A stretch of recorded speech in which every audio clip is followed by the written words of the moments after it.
मैं colonel Sophia Qureshi और मेरे साथ विंग कमांडर व्योमिका सिंह आज आपको 6 से 7 मई 2025 की रात 1:05 से 1:30 बजे के बीच भारतीय सशस्त्र बलों द्वारा अंजाम दिए गए ऑपरेशन सिंदूर के बारे में जानकारी देंगे। ऑपरेशन सिंदूर 22 अप्रैल को पहलगाम में हुए विभत्स आतंकवादी हमले के शिकार मासूम नागरिकों व उनके परिवारों को न्याय देने के लिए लॉन्च किया गया था। इस कार्रवाई में 9 टेररिस्ट कैंप्स को टारगेट किया गया और पूरी तरह से इसे बर्बाद किया गया। पाकिस्तान में पिछले 3 दशकों से टेरर इंफ्रास्ट्रक्चर का निर्माण हो रहा है।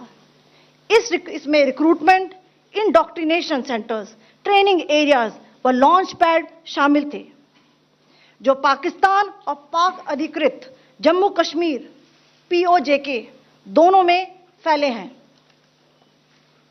Operation Sindoor was launched by Indian Armed Forces to deliver justice to the victims of Pahalgam terror attack and their families.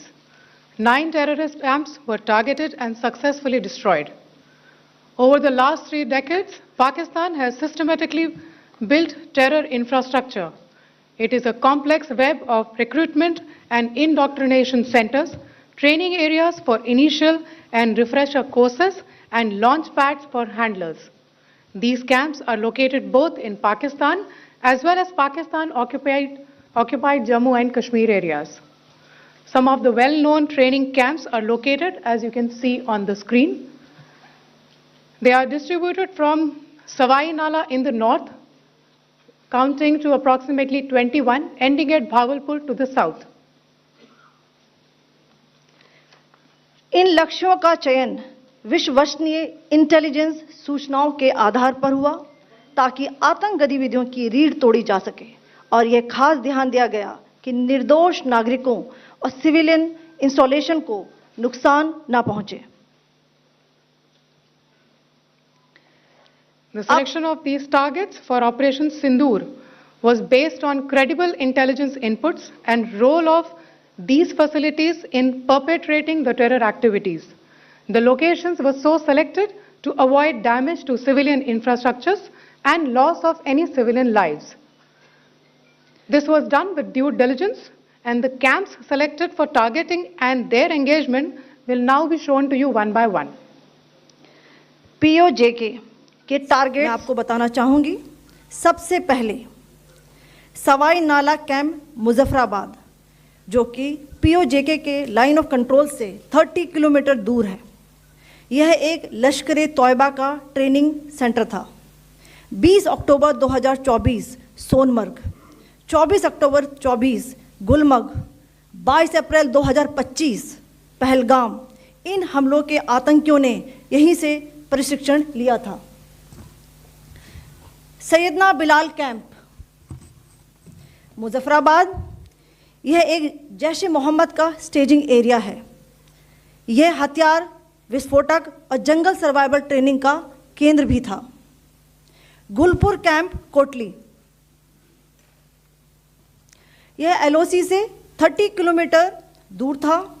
लश्कर ए तौयबा का बेस था, जो रजौरी, पुंछ में सक्रिय था। 20 अप्रैल 2023 को पुंछ में और 9 जून 2024 को तीर्थ यात्रियों के बस हमले में यहीं से आतंकी को ट्रेन किया गया था।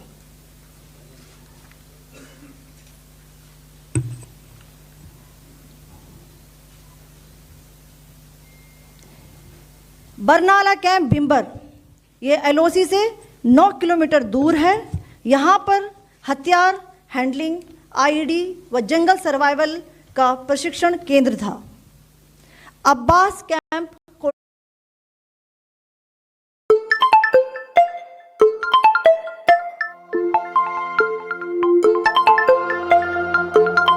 कोटली,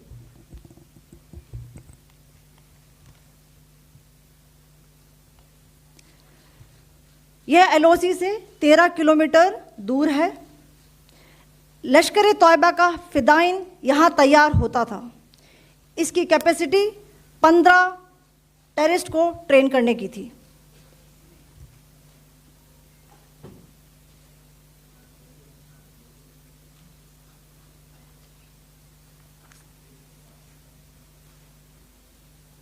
अब मैं पाकिस्तान के अंदर के टारगेट से अवगत कराना चाहूँगी।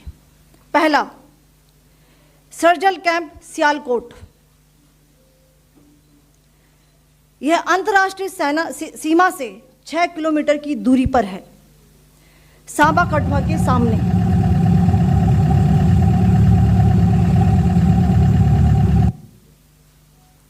मार्च 2025 में जम्मू एंड कश्मीर पुलिस के 4 जवानों को की जो हत्या की गई थी, उन आतंकवादियों को इसी जगह पर ट्रेन किया गया था।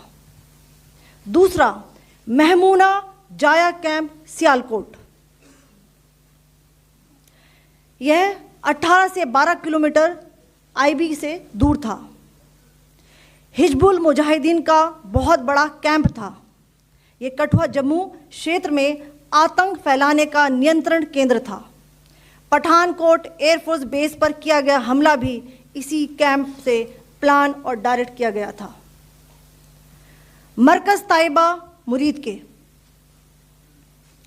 यह आईबी से 18 से 25 किलोमीटर दूरी पर है। 2008 के मुंबई हमले के आतंकी भी यहीं से प्रशिक्षित हुए थे। अजमल कसब व डेविड हेडली भी यहां ट्रेन हुए थे।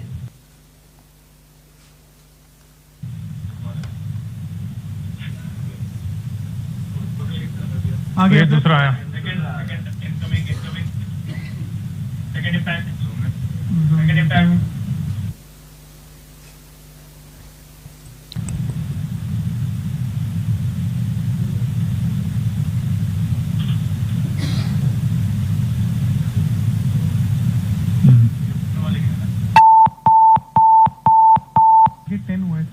टारगेट 10 हुआ, एंक्लोजर सेम ही है।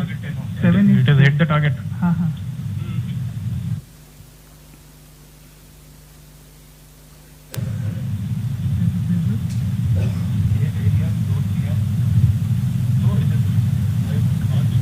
आ गया सर, इम्पैक्ट आ गया।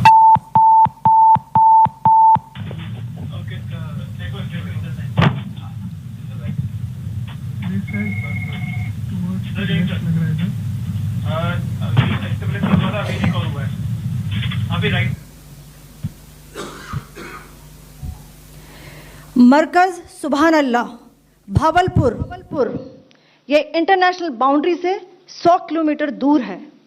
जैश ए मोहम्मद का मुख्यालय था। यहाँ पर रिक्रूटमेंट, ट्रेनिंग व इंडॉक्ट्रिनेशन का केंद्र भी था। शीर्ष आतंकी अक्सर यहाँ आते थे। मैं आप सबको बताना चाहती हूँ कि किसी भी सैन्य ठिकाने का निशाना नहीं बनाया गया और अभी तक किसी तरह की नागरिक क्षति की रिपोर्ट नहीं है। धन्यवाद। जय Hind. The strike on the terror camps were undertaken through precision capability, as shown to you. A niche technology weapons with careful selection of warheads was ensured so that there will be no collateral damage. The point of impact in each of the target was a specific building or a group of buildings. All the targets were neutralized with clinical efficiency, and the results reiterate the professionalism of the Indian Armed Forces in the planning and execution of their operations.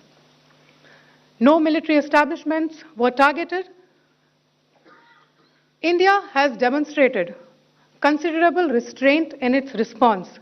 However, it must be said that the Indian Armed Forces are fully prepared to respond to Pakistani misadventures, if any, that will escalate this situation. Jai Hind, and thank you very much.